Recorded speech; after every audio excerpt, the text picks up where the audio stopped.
सूरत नामक शहर की स्थापना गोपी नाम के एक ब्राह्मण ने की थी। उसने क्षेत्र का नाम सूरजपुर रखा था। 1520 में शहर का नाम सूरत पड़ गया। इंग्लैंड ने शहर में पहला भारतीय व्यापारिक कारखाना स्थापित किया था। इसे भारत के चौथे सबसे साफ सुथरे शहर के रूप में ताज पहनाया गया था।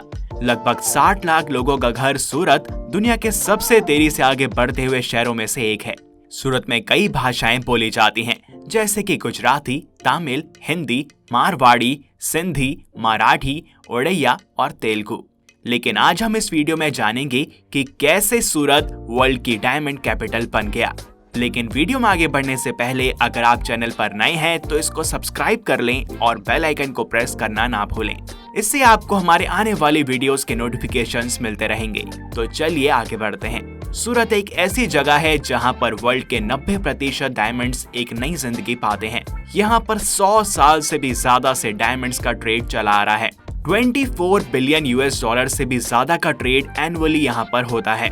वर्ल्ड के 90% डायमंड्स इंडिया एक्सपोर्ट करता है और इसमें से 99% सूरत में बनते हैं। सवाल ये भी उठता है कि कैसे एक ऐसा बिजनेस जो कि जूइश लोग कंट्रोल करते थे, उस पर कैसे गुजराती ट्रेडर्स ने अपना डोमिनेंस बना लिया।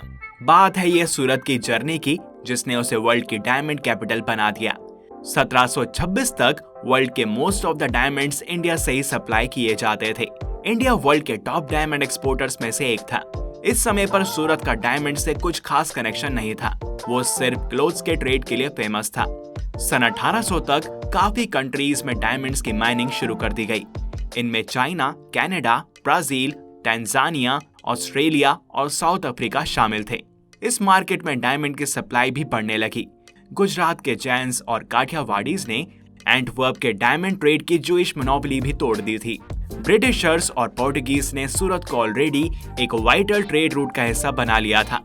सूरत में डायमंड ट्रेड की असली बिक्री तब शुरू हुई थी जब सूरत के पाटीदार कम्युनिटी के दो भाई गांधी भाई कुबेरदास मरजीवनवाला और श्री रंगीला दास कुबेरदास मरजीवनवाला ने अर्ली 1900 में एक स्मॉल स्केल बिजनेस सेटअप किया। वर्ल्ड वॉर 2 का जूस पर काफी बुरा प्रभाव पड़ा था, जिससे एक वैक्यूम बन गया था। इस डायमंड ट्रेड के वैक्यूम को फिल करने के लिए पालनपुरी जैन्स आगे आए। इस कम्युनिटी ने पीढ़ी दर पीढ़ी खुद को डायमंड ट्रेड में एक्सपर्ट बनाया है। इसके बाद पालनपुरी जैन्स ने खुद को एंटवर्प में एस्टेब्लिश किया। ऐसा वो कर पाए 2 स्ट्रेटेजीज की वजह से। पहला था लोअर वैल्यूड स्टोन्स में ट्रेड करना, जिसे ज्यूज ने डस्ट समझकर साइडलाइन कर दिया था। दूसरी स्मार्ट स्ट्रेटेजी थी सूरत के स्किल्ड लेबर्स का यूटिलाइजेशन, जो एक्सपीरियंस के साथ साथ एक्सीलेंट पॉलिशर्स और डायमंड कटर बने। इसके अलावा उन्हें लॉन्गर क्रेडिट पीरियड मिला, जिसने जैन्स के लिए कंपटीशन को भी रिड्यूस कर दिया। और साथ ही साथ डायमंड ट्रेड में इंग्लिश भाषा का इस्तेमाल होना भी जैन्स के लिए एक मेरिट साबित हुआ। पालनपुरी जैन्स के अलावा काठियावाड़ी पटेल भी एक ऐसी गुजराती कम्युनिटी है जिसने खुद को इस इंडस्ट्री में कॉम्पिटिटिव साबित किया। काठियावाड़ी पटेल्स की एंट्री वैसे तो इस मार्केट में काफी लेट हुई थी as compare to Palanpuri Jains, लेकिन आज की डेट में उनके पास लार्ज प्रोसेसिंग फैक्ट्रीज हैं और एंटवर्प में इनके कई सारे ट्रेडिंग ऑफिसेस हैं। डायमंड कटर्स और डायमंड पॉलिशर्स की तरह एंटर करके वो सक्सेसफुल डायमंड ट्रेडर्स बने और खुद को एंटवर्प में स्टैब्लिश कर सके। धीरे धीरे जब उनके पास अच्छा खासा कैपिटल स्टैब्लिश हो गया, तब उन्होंने अपनी खुद की फैक्ट्री स्टैब्लिश कर ली। पालनपुरी जैन्स के बीच अपने कॉन्टेक्ट्स को यूज करके उन्होंने खुद को एंटवर्प में स्टैब्लिश किया। इस तरह से पालनपुरी जैन्स और काठियावाड़ी पटेल्स ने डायमंड की बिजनेस में स्ट्रॉन्ग होल्ड गेन किया, जिसमें एक समय पर जूइश कम्युनिटी की मोनोपोली थी। वैसे तो सूरत के लिए डायमंड ट्रेड बिल्कुल अननोन नहीं था, लेकिन हाँ, वो इतना महत्वपूर्ण नहीं था। इंटरनेशनल ट्रेड को देखकर ये तो क्लियर हो गया था कि सूरत में डायमंड की पॉलिशिंग और कटिंग करके यूरोप और अमेरिका में सेल करना काफी प्रॉफिटेबल साबित हो सकता है। गुजरात में आज भी कई सारे मैन्युफैक्चरिंग यूनिट्स हैं, जहां एक ही फैमिली के 3 जनरेशंस ने सर्व किया है। अगर सूरत के बिजनेस मॉडल को देखा जाए तो यह बॉन्ड और ट्रस्ट पर ही चलता है। सूरत में आज भी मिलियंस के डायमंड्स लोकल कुरियर मैन अंगादियास के जरिए ट्रांसपोर्ट किए जाते हैं।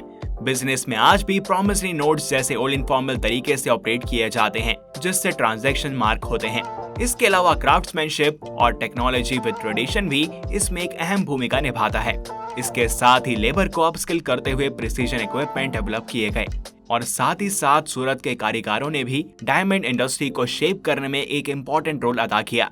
कोर ऑपरेशंस को रीइन्वेंट करके इन कारीगरों ने ग्रेटर एफिशिएंसी के साथ highest quality of finishing provide की। इसे पूरे वर्ल्ड में रिकॉग्नाइज किया जाता है।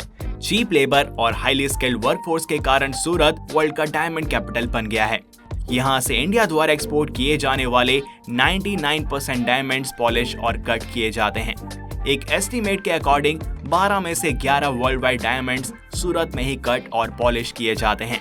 ईयर ऑन ईयर सूरत की डायमंड इंडस्ट्री ने खुद को एक्सपेंड किया है। इसके लिए एक्सपोर्टर्स, मर्चेंट्स और कारीगर जिम्मेदार हैं, जिन्होंने मिलकर ऐसी टीम्स डेवलप करी हैं जो high value real diamonds craft करने में सफल रही हैं। आज सूरत इस थ्राइविंग बिजनेस के हार्ट के तौर पर जाना जाता है।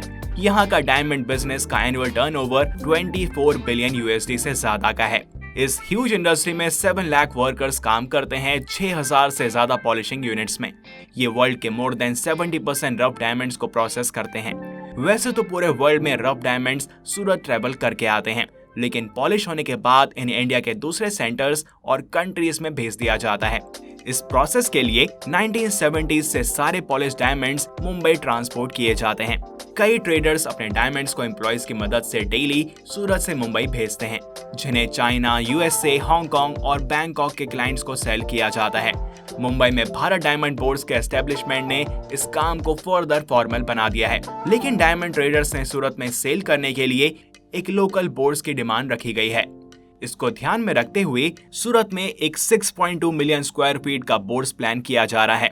ये 35.5 एकर्स में स्प्रेड होगा। इस बोर्ड से न सिर्फ ट्रेवल टाइम कम हो जाएगा, बल्कि डायमंड बिजनेस में इन्वॉल्व प्रोसेसेस भी सिंगल रूफ में आ जाएंगे। इस बोर्ड्स के कंप्लीट होने से सूरत की ग्लोबलाइजेशन बुक में एक और चैप्टर ऐड हो जाएगा। तो यही सब था आज के इस वीडियो में। आपको इस बारे में जानकर कैसा लगा, हमें कमेंट सेक्शन में जरूर बताएं। और अगर आपको ये वीडियो पसंद आई हो तो इसे लाइक करें और ज्यादा से ज्यादा शेयर करें। साथ ही चैनल को सब्सक्राइब और बेल आइकन को प्रेस करना ना भूलें। मिलते हैं आपसे नेक्स्ट टाइम एक और इंटरेस्टिंग और इन्फॉर्मेटिव वीडियो के साथ। Till then, good bye.